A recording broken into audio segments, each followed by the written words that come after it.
শবে বরাতের আমল কি?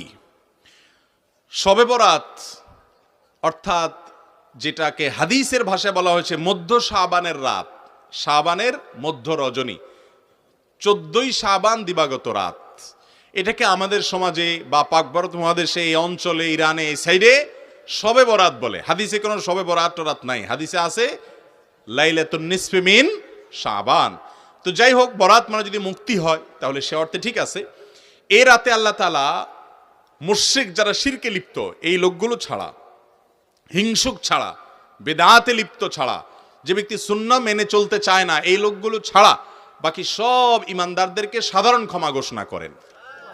আল্লাহর সাধারণ ক্ষমা ঘোষণা পাওয়ার জন্য যদি বলেন যে মধ্য শাবান রাত বা যেটাকে শবে বরাত বলি আমরা, এই হাদিসে যেটাকে মধ্য শাবান রাত বলা হয়েছে, সে রাতের আমল যদি বলেন, তাহলে আমি বলবো শিরিক থেকে মুক্ত হন, হিংসা থেকে, বিদ্বেষ থেকে, শত্রুতা থেকে মুক্ত হন, কারোর পিছে লাগালাগি করেন না, অন্তরে কারোর প্রতি ক্ষোভ, হিংসা থাকলে, শত্রুতা থাকলে মুছে ফেলান, পরিষ্কার হয়ে যান এবং বিদআত থেকে মুক্ত হয়ে যান, সুন্নতকে আঁকড়ে ধরেন।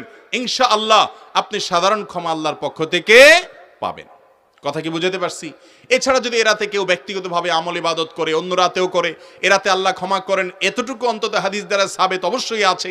সেই বিষয়টা লক্ষ্য করে, এরাতের ফজিলত একেবারে উড়িয়ে দেওয়ার মতো নয়, সে বিষয়টিকে লক্ষ্য করে যদি কেউ ব্যক্তিগতভাবে আমল ইবাদত করে, বেদাতি কোনো রূপ পরিগ্রহ না করে, তাহলে সেটা তার জন্য জায়েজ আছে। কিন্তু আমাদের দেশে যেটা হয়, শবে বরাত মানে হলো মসজিদে দলবদ্ধভাবে জিকির করতে হবে, দোয়া করতে হবে, দলবদ্ধভাবে অনেক কিছু করতে হবে, নফল বিশেষ করে সুন্নত আমল এটা একা একা